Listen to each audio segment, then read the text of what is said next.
Well, I have a bit of a confession. My nature walk this week was a little bit of a cheat, and the reason being that I walk every other Saturday with my friend Emily Herrick, and we've been doing this for a while now. But we did take some time to visit Misty Isles trails, and we did take a different route than we usually take.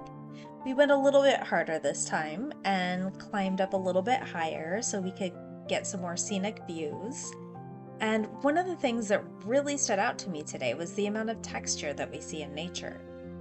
It's easy to say that we bring nature indoors and that our designs are inspired by nature. But I think the key thing to notice is that we don't need to take that quite so literally. And the way that we design when we're influenced by aspects of nature is to pick up on the design elements and principles that exist in our inspiration. So today I got to focus primarily on texture as I walked through the forest. We can see here that I got a close-up of a tree with some really rough-hewn bark, some deep cuts as the tree grows. They're almost like tree stretch marks, aren't they?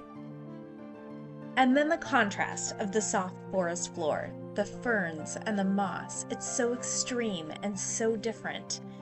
And then if we want to talk about contrast, you look at the pond that's out there, and that beautiful, glossy, reflective look is just stunning, the way that it picks up on the sky, and that little touch of ripple in the pond surface.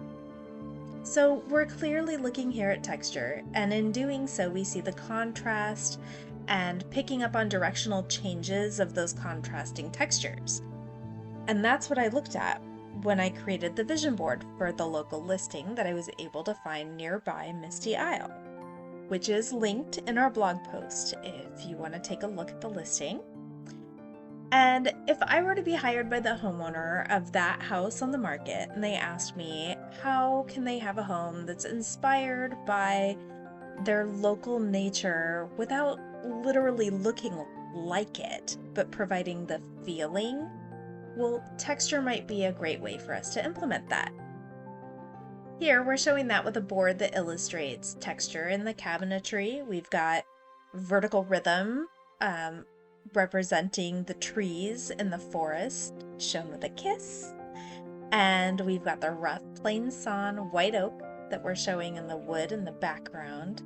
So maybe that white oak is used on the cabinets, maybe it's shelving. At this point, when we create a vision board, oftentimes we aren't really thinking about how the material will be represented or where it will be placed.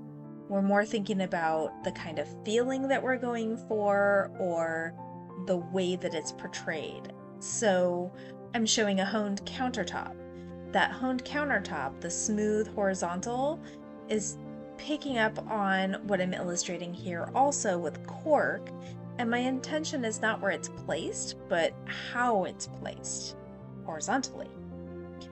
That cork and counter have matte honed finish picking up on the moss and the ferns.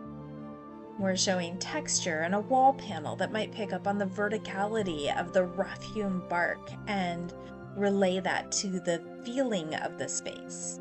And then we're also showing a wall covering that illustrates layers and rough cuts that could also pick up on that.